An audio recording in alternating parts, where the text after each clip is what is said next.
ওকে, আসসালামু আলাইকুম।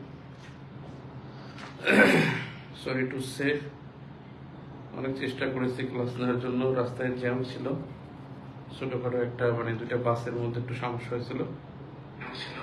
আমি আস্তে আস্তে দেরি হয়ে গেছে। এর মধ্যে এখন দেখে যে আপডেট দেবো, ফোনটা চার্জ শেষ হয়ে গেছে, যার জন্য কিছু করতে পারিনি। ওকে,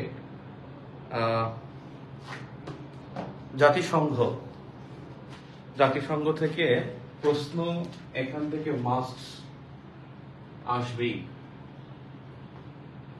আমি বৈশ্বিক ইতিহাস থেকে লাভ দিয়ে জাতিসংঘে চলে গেছি, কারণ জাতিসংঘে কিছু বেসিক জিনিস আছে।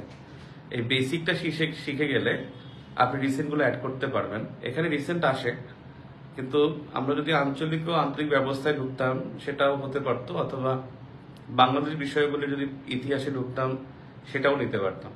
আমার মনে হয়েছে যে ইন্টারন্যাশনাল অ্যাফেয়ার্স এর জন্য কোল্ড ওয়ারের হিস্ট্রি বৈশ্বিক ইতিহাসটা জানা জরুরি। দেন সংস্থাটা জানলে, সংস্থাগুলো জানা হয়ে গেলে আলটিমেটলি প্রেশারটা কমে যাবে।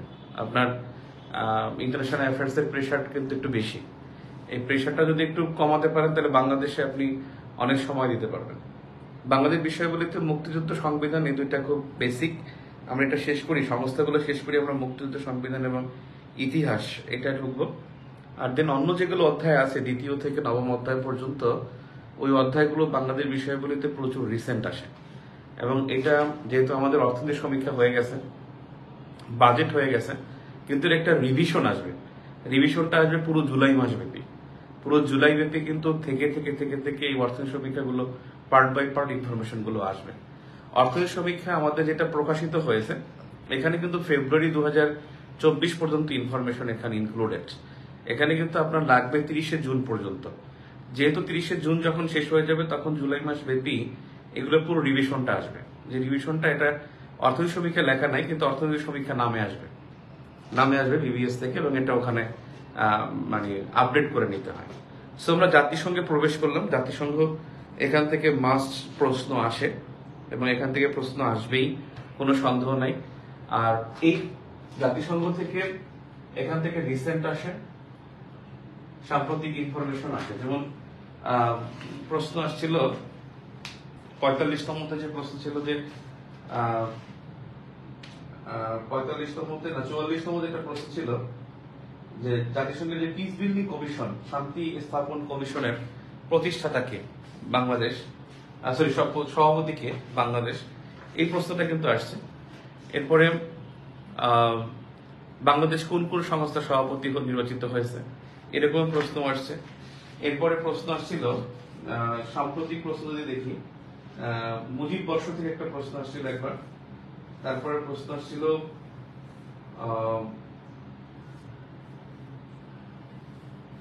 প্যান্ডেমিক, জাতিসংঘের প্যান্ডেমিক ঘোষণা করেছে, করোনাকে প্যান্ডেমিক ঘোষণা করেছে WHO, কোন সংস্থা? এটা ছিল WHO, ওয়ার্ল্ড হেলথ অর্গানাইজেশন। আর ম্যাক্সিমাম কোশ্চেন এখানে বেসিক্যালি একটা বেসিক প্রশ্ন বেশি আসে। আর একটা জিনিস হলো সদর দপ্তর থেকে প্রশ্ন বেশি আসছে। 7 থেকে 8 বার সদর দপ্তর থেকে প্রশ্ন আসছে। উইপো সদর দপ্তরে 2 বার আসছে। IMF এর সদর দপ্তর 37তমতে আসছে, আবার 40 বা 41তমতে আসছে। আবার উইপো সদর দপ্তর 35তমতে আসছে, আবার মনে হয় 44 বা 43তম BCS আসছে। সো সদর দপ্তর 7 থেকে 8 বার আসে। UNHCR এর সদর দপ্তর আসছে, IAE এর সদর দপ্তর আসছে, তারপরে WHO সদর দপ্তর আসছে। সদর দপ্তর এখান থেকে প্রশ্ন থাকে।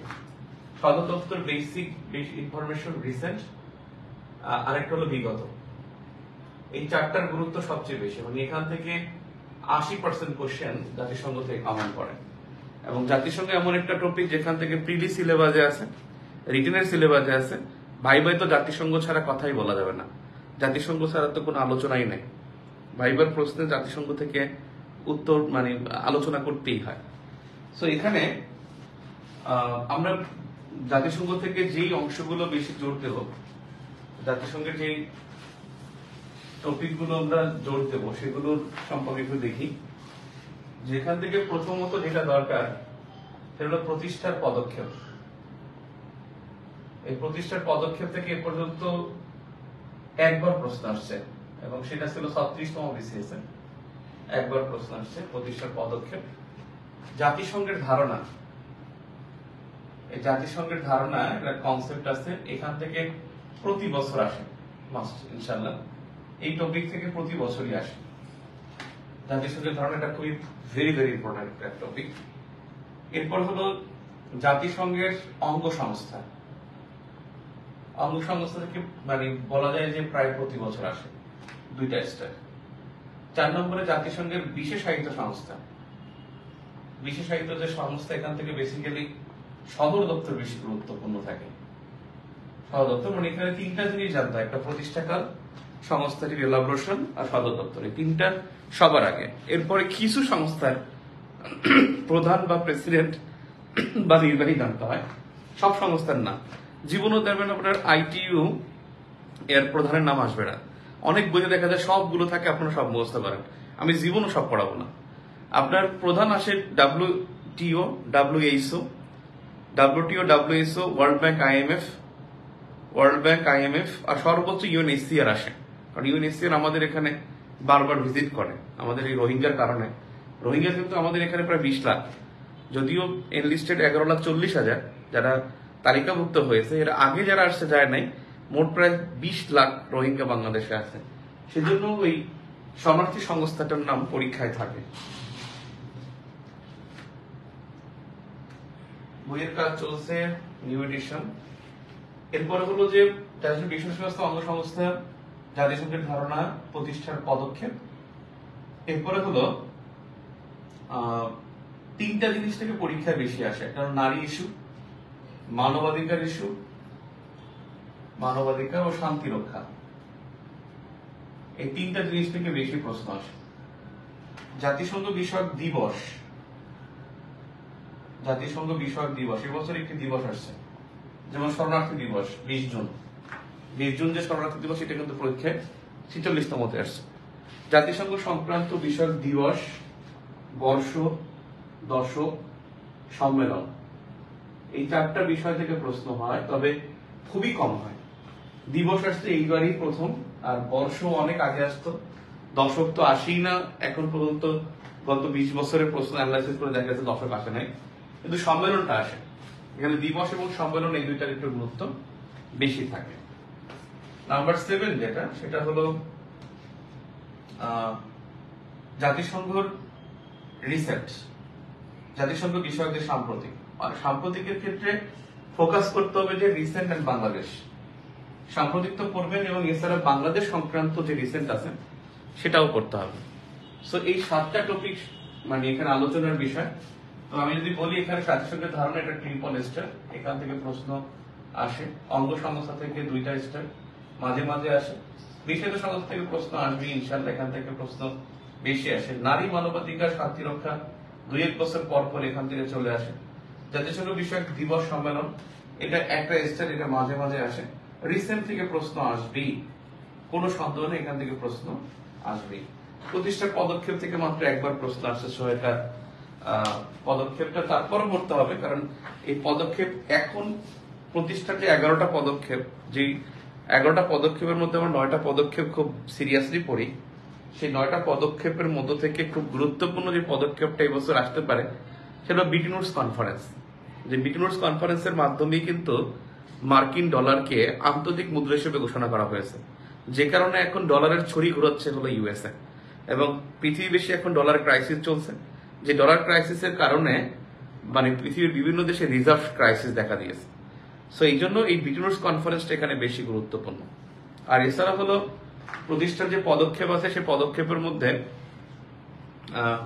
বেসিক কিছু জিনিস আসলে না জানলে সামনে আগানো যাবে না। অর্থাৎ একটা টপিক বুঝতে হলে যে কনসিকুয়েন্স গুলো লাগে, সেটা এই প্রতিষ্ঠার পদক্ষেপ থেকে আসলে ধারণা পাওয়া যায়। সো আমরা প্রতিষ্ঠার পদক্ষেপটা সবার আগে লিখবো, তবে আপনারা যেটা লিখবেন খাতায় যখন লিখবেন, এটা একটু চওড়া করে লিখবেন, অর্থাৎ খাতাটা একটু মানে ভার্টিক্যালি না, ল্যান্ডস্কেপ সেটা রাখেন। অর্থাৎ এটা যদি খাতা হয়, আমার কাছে একটা খাতা আছে, ধরেন এটা যদি খাতা হয়, এভাবে না লিখে এটা এখান থেকে ফ্রেশ কাগজে এখান থেকে লেখেন, অর্থাৎ এই জায়গা থেকে অথবা এই জায়গা থেকে দেখেন এক লাইন, মানে লাইনটা বড় হবে এবং একটু ছোট করে লিখতে হবে। একটা বাক্যই লিখতে হবে যে বাক্যের মাধ্যমে আমরা প্রতিষ্ঠার পদক্ষেপটা শিখে নেব। প্রতিষ্ঠার পদক্ষেপ, এই প্রতিষ্ঠার পদক্ষেপ এখান থেকে আমরা 9টি শিখবো, প্লাস দিয়ে 2টি লিখে ইকুয়াল টু 11টি, তার মানে আমরা এখানে শিখবো 9টি। ঠিক আছে, তো আমি বাম দিক থেকে আমি লেখা শুরু করব। আমি যখন দ্বিতীয় লাইন লিখবো তখন আপনি প্রথম লাইন লেখা শুরু করবেন।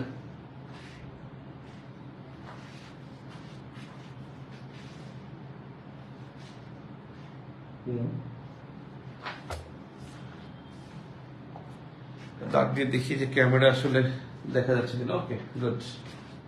আমি বাক্যটা লিখি, আপনি তাকান না। বাক্যটা আমি এক বাক্যে লিখবো, আপনাকে একটা বাক্যে লিখতে হবে, নিচে লাইন আসা যাবে না। তো আমি লেখা শুরু করি।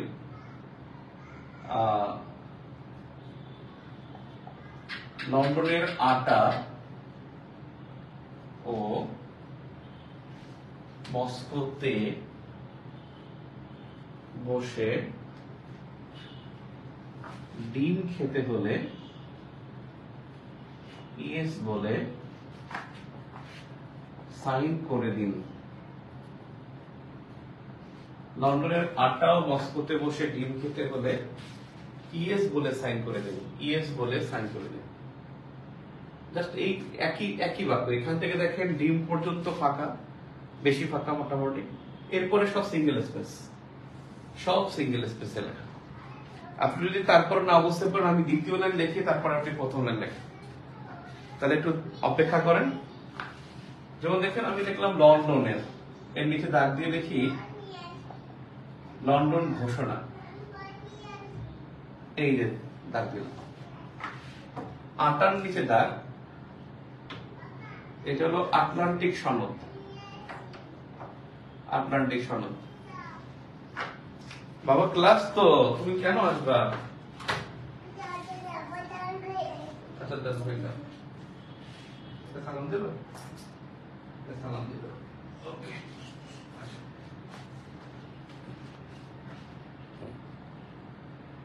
ওয়ালাইকুম সালাম। এখন তুই ঘুমাও, ঠিক আছে? Thank you.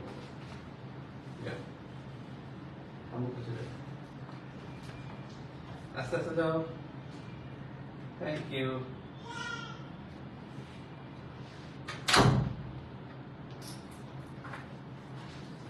লন্ডনের নিচে দেখ লন্ডন ঘোষণা, আটার নিচে দেখ আটলান্টিক সনদ। এটা একটা পৃষ্ঠা পড়লে এনাফ ইনশাআল্লাহ।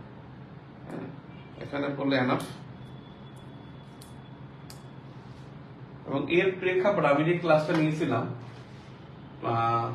36তম বিসিএস, এখান থেকে প্রশ্ন আসছিল। আমি তখনও এটাই পড়েছিলাম এবং ওখান থেকে 2টা প্রশ্ন এখান থেকে উত্তর করা গেছে, মানে এই ক্লাস থেকে। খুবই কঠিন 2টা প্রশ্ন ছিল। একটা ছিল ইউনিটিং ফর পিস রেজুলেশন থেকে, আর একটা ছিল ইয়াল্টা কনফারেন্স থেকে। তো ও মানে ওয়াশিংটন সম্মেলন, ওয়াশিংটন সম্মেলন বা কনফারেন্স। মস্কো নিচে দাগ মস্কো ঘোষণা। তের নিচে দাগ তেহরান সম্মেলন। সমস্যা নেই, দাগ ছোট হোক, এর মধ্যেই লেখা যাবে। বসের নিচে দাগ Britton Woods conference. Britton Woods conference.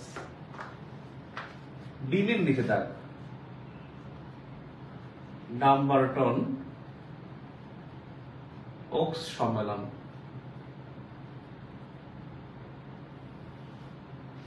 ডিমের নিচে দাগ ডাম্বারটন ওকস সম্মেলন। ইএস এর নিচে দাগ ইয়াল্টা কনফারেন্স। সাইনের আগে দাগ, সাইনের নিচে দাগ সান ফ্রান্সিসকো সম্মেলন, সান ফ্রান্সিসকো কনফারেন্স বা সম্মেলন। সান ফ্রান্সিসকো সম্মেলন। আবার আসতেছি আমি, লন্ডন নিচে দাগ লন্ডন ঘোষণা, আটার নিচে দাগ আটলান্টিক সনদ, ওয়ের নিচে দাগ ওয়াশিংটন সম্মেলন, মস্কোর নিচে দাগ মস্কো ঘোষণা, তে মানে তেহরান সম্মেলন, বসে মানে বিটনোটস কনফারেন্স, ডি মানে ডাম্বারটন ওকস কনফারেন্স বা সম্মেলন, ইএস মানে ইয়াল্টা কনফারেন্স, সাইন মানে সান ফ্রান্সিসকো কনফারেন্স বা সান ফ্রান্সিসকো সম্মেলন। এখন আমরা একটা দাগ দিই, দাগটি আলাদা করছি।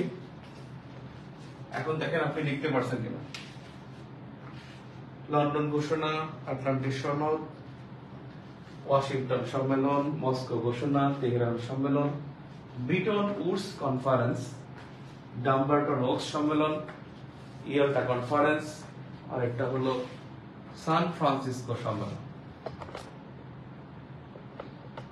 ওকে, আই থিংক ক্লিয়ার। এখন আমরা দেখি সালটা শিখি। সাল শিখবেন যে ওয়াশিংটন সম্মেলনের নিচে লিখবেন 1942, ওয়াশিংটন কনফারেন্স হলো 1942 সালে। এরপরে বা আগে যে সালগুলো হবে প্রত্যেকটা সাল দুইটা করে।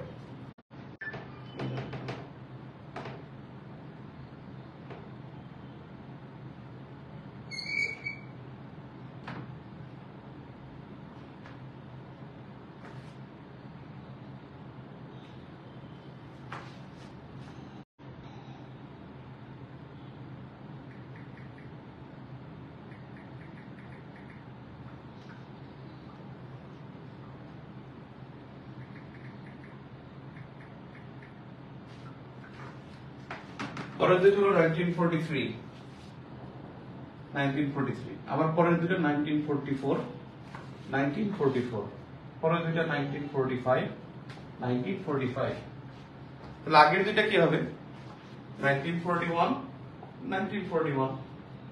একেবারে সহজ। দেখেন এখন সালগুলো আপনার মনে থাকবে। আই থিঙ্ক যদি আপনি সিরিয়ালটা মনে রাখতে পারেন তাহলে সাল মনে থাকবে। আমি খুব বেশি মানে ছন্দ পড়াই না, ছন্দ আমি একেবারে দেখতেও পারি না, কারণ ছন্দগুলো অনেক সময় দেখা যায় যে বেশি পড়লে ছন্দ মনে থাকে কিন্তু ঘটনা মনে থাকে না, তথ্য মনে থাকে না, তখন ঝামেলা হয়ে যায়। এখন আপনি দেখেন ডান দিক থেকে আসে, সাইন, সাইন মানে এটা SIGN, সাইন মানে স্বাক্ষর। তাহলে পরীক্ষা আসবে সনদ স্বাক্ষর হয় কোন সম্মেলনে? সনদ স্বাক্ষর সামনে লিখে 26 জুন। তাহলে সনদ স্বাক্ষরে জাতিসংঘ সনদ স্বাক্ষরিত হয় 26 জুন 1945, 26 জুন 1945 স্বাক্ষরিত হয় সান ফ্রান্সিসকো সম্মেলন।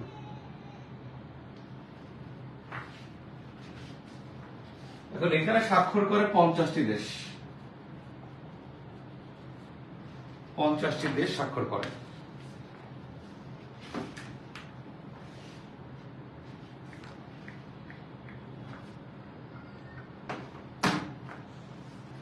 দেশ স্বাক্ষর করে, কিন্তু পরে স্বাক্ষর করছে হলো আরো একটা দেশ পোল্যান্ড, সেটা এখানে লেখার দরকার নেই। একটা বিষয় মনে রাখতে হবে, ভারত স্বাধীন না হয়ে স্বাক্ষর করে।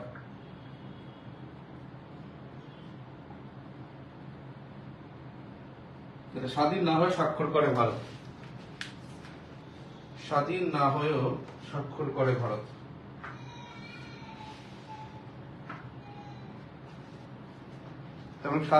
ভারত স্বাধীন হয়েছে 1947 সালে, আর সনদ স্বাক্ষরিত হয়েছে 45 সালে।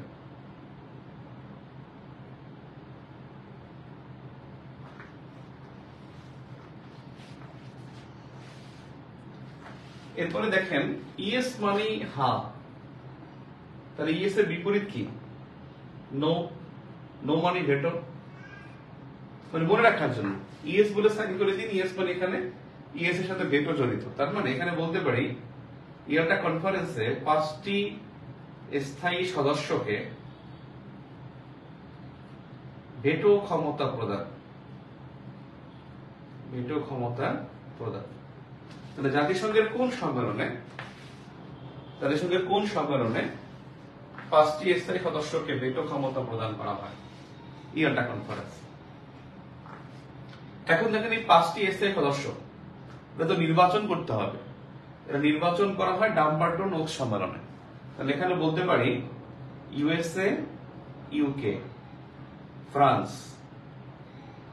চায়না ও রাশিয়াকে স্থায়ী সদস্য পদ প্রদান। স্থায়ী সদস্য পদ প্রদান। ইউএসএ, ইউকে, ফ্রান্স, চায়না ও রাশিয়াকে জাতিসংঘের স্থায়ী সদস্য পদ প্রদান করা হয়। এরপরে আছে বোশেমানিক বিটুনুস কনফারেন্স। বিটুনুস কনফারেন্সে যে কয়টা ঘটনা ঘটে, এক নাম্বার হলো যেখানে যেটা বলছিলাম যে ডলারকে আন্তর্জাতিক মুদ্রা হিসেবে ঘোষণা করা হয়। ডলারকে আন্তর্জাতিক মুদ্রা হিসেবে ঘোষণা করা হয় এই 1944 সালে বিটুনুস কনফারেন্স। নাম্বার 2 যেটা, এখানে দুটি সংস্থা প্রতিষ্ঠিত হয়, একটা হলো আইবিআরডি ও আইএমএফ প্রতিষ্ঠা হয়। আইবিআরডি এবং আইএমএফ ব্র্যাকেটে একটা কথা লিখতে পারি যে IBRD equal to world bank equal to 1956। 1956 সালে আইবিআরডির নাম হয় বিশ্ব ব্যাংক বা world bank. IBRD equal to world bank 1956। 1956 সালে নাম হয় ওয়ার্ল্ড ব্যাংক, এর আগে ছিল আইবিআরডি। তেহরান সম্মেলনে এখানে তেমন কিছু হয়নি। এটা এশিয়ার একটা গুরুত্বপূর্ণ সম্মেলন ছিল, মানে পুরো এই পদক্ষেপের মধ্যে এশিয়ার একমাত্র সম্মেলন। এশিয়ার একমাত্র সম্মেলন। মস্কো ঘোষণা, এখানে একটা টুইস্ট হয়। টুইস্টটা হলো যে এখানে এই আটলান্টিক সনদ আর এইটার মধ্যে একটা মিল আছে। আটলান্টিক সনদে যুক্তরাষ্ট্র রাশিয়াকে আমন্ত্রণ জানায়নি, মস্কো ঘোষণা বা রাশিয়া যুক্তরাষ্ট্রকে আমন্ত্রণ জানায়নি। এবং এটা বলতে পারেন যে ইউএন প্রতিষ্ঠায়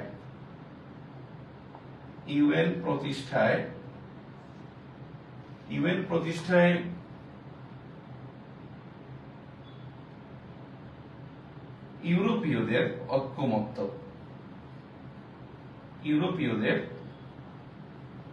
ঐক্যমত্য।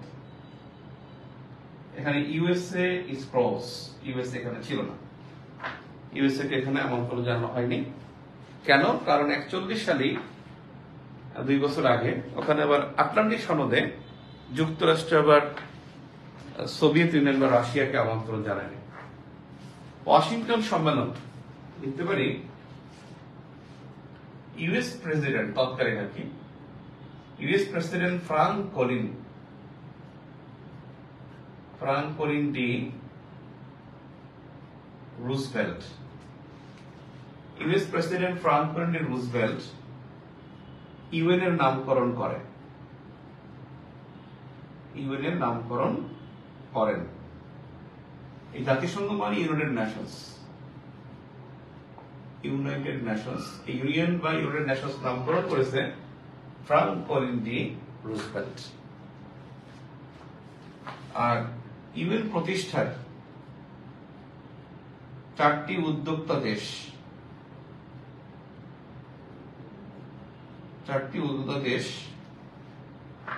ইউএন প্রতিষ্ঠার 4টি উদ্যোক্তা দেশ নির্ধারণ। এবং এই 4টা উদ্যোক্তা দেশ যারা, স্থায়ীতে 5টা দেশ, তার মধ্যে ফ্রান্স ছিল না, কারণ ফ্রান্স দ্বিতীয় বিশ্বযুদ্ধের সাথে সরাসরি ইনভলভমেন্ট ছিল। এই জন্য এখানে 4টি দেশ নির্ধারণ, একটা হলো ইউএসএ, একটা ইউকে, একটা চায়না আর একটা রাশিয়া। এখানে ফ্রান্সের উপস্থিতি ছিল না। এই জন্যই বেসিক্যালি জাতিসংঘ প্রতিষ্ঠার উদ্যোক্তা বলে ইউএসএ, ইউকে, চায়না, রাশিয়া, এই 4টা দেশকে বলতে হবে। আটলান্টিক সনদ, 8 দফা। আটলান্টিক সনদের দফা ছিল 8 দফা ভিত্তিক দফা ছিল। এই আটলান্টিক সনদে স্বাক্ষরকারী 2টি দেশ, সনদে স্বাক্ষরকারী ইউএসএ ও ইউএসএসআর। ইউএসএসআর মানে ইউনিয়ন অফ সোভিয়েত সোশ্যালিস্ট রিপাবলিকস, যেটা সোভিয়েত ইউনিয়ন নামে পরিচিত। ইউএসএ এবং ইউএসএসআর স্বাক্ষরকারী, আর এই ইউএসএ এবং ইউএসএসআর, ইউএসএ এর পক্ষে স্বাক্ষর করেছে রুজভেল্ট, ইউএসএ এর পক্ষে স্বাক্ষর করে ফ্রাঙ্কলিন ডি রুজভেল্ট, আর ইউএসএসআর এর পক্ষে ইউএসএসআর এর সরি ইউকে আমি দুঃখিত, ইউএসএ এন্ড ইউকে আমি দুঃখিত, ইউকে এর পক্ষে ছিল উইনস্টন চার্চিল, তার মানে স্বাক্ষর করছে দুটি দেশ, একটা ইউএসএ আর একটা ইউকে। ইউএসএ এর পক্ষে স্বাক্ষর করেছে রুজভেল্ট, আর ইউকে এর পক্ষে স্বাক্ষর করেছে উইনস্টন চার্চিল। আর এর মধ্যে যে উপস্থিত ছিল না তার নাম USSR, Union of Soviet Socialist Republics, এবং তারা এখানে অংশগ্রহণ করে নাই, মানে তারা এখানে স্বাক্ষর করে নাই। লন্ডন ঘোষণা, এটা হলো প্রথম পদক্ষেপ, জাতিসংঘ প্রতিষ্ঠার প্রথম পদক্ষেপ লন্ডন ঘোষণা, এবং এখানে 9টি দেশ উপস্থিত ছিল, 9টি দেশ উপস্থিত ছিল। জাতিসংঘ প্রতিষ্ঠার প্রথম পদক্ষেপ লন্ডন ঘোষণা, আর এখানে মানে 9টি দেশ ওই সময় স্বাক্ষর উপস্থিত ছিল। স্বাক্ষর কিন্তু 9টি দেশ করতে পারে নাই, কারণ এখানে ব্রিটেনের অধীনে ইন্ডিয়া ছিল, সাউথ আফ্রিকা ছিল, ওরা তো স্বাক্ষর করতে পারে নাই। ঠিক আছে, এখন দেখেন কোনটা কোন জায়গায় সেটা দিয়ে প্রশ্ন আসতে পারে। এই সান ফ্রান্সিসকো, এটা হলো ইউএসএ, যুক্তরাষ্ট্র। ইয়ালটা কনফারেন্স, এটা হলো ক্রিমিয়া, রাশিয়া। ক্রিমিয়া নাম শুনছেন, কৃষ্ণ সাগরে, ক্রিমিয়া, রাশিয়া। ডাম্বারটন ওক সম্মেলন, এটা হলো ওয়াশিংটন। ব্রিটেনউডস কনফারেন্স, এখানে ব্রিটেনউডস শব্দ দেখলে ব্রিটেন মনে হয়, আসলে এটা new Hampshire, USA, new Hampshire, যুক্তরাষ্ট্র। আর বাকিগুলো পরীক্ষায় আসবে না যে এটা কোথায় ছিল, ঠিক আছে, আর বাকিগুলো আসার সম্ভাবনা এখান থেকে আর নাই। প্রতিষ্ঠার পদক্ষেপ। নেক্সট ক্লাস আগামী মঙ্গলবার, ইনশাল্লাহ ওদিন বেশি পড়াই দেবো, 9:30টায় শুরু করবো, এবং ওদিন জাতিসংঘের আমরা অনেক দূর আগাই যাবো ইনশাল্লাহ। আজকে পর্যন্ত।